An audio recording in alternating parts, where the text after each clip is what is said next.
Mike Ganter along with Ryan Wolstad here at the Scotiabank Arena. See him behind us, media day, or I guess it's not media day anymore. This is just in between games 1 and 2.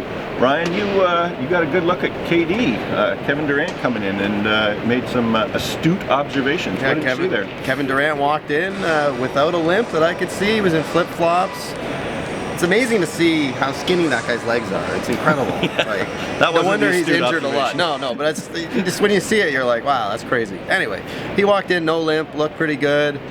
Had a few laughs with a couple Warriors reporters, and you know, I feel like it's going to be close now.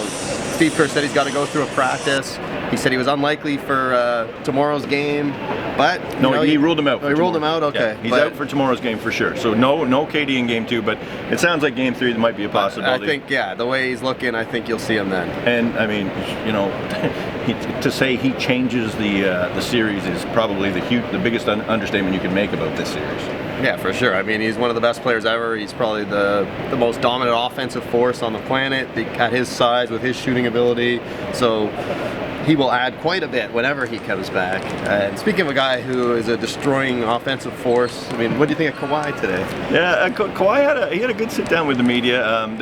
Because he's superstar 1, they bring him to the podium. He doesn't sit out here and do his thing on the floor, but they bring him to the main room. He wasn't. Kawhi's never forthcoming. He never really tells you what he's thinking, but he was open to a degree. I really enjoyed it when someone asked him, what do you do when people trash talk you? And he said, well, they don't. Because smart. Yeah, well, who would try to trash talk that guy? But no, I mean, Kawhi, let's face it, Kawhi didn't have his greatest game in game 1. Nick Nurse was saying they double teamed him, they double team him and then right into a blitz. Yeah, he said they hadn't seen that before. Yeah, so it's something different, way to attack Kawhi. So. Yeah, so I mean, he's seeing different things. I mean, but every time we've seen Kawhi have a game like he did in game 1, he comes back with a monster game. So I can't expect that we'll see anything less than that in game 2. Anyway, that's it for us. For Ryan Wolstad, I'm Mike Ganter for Post Media.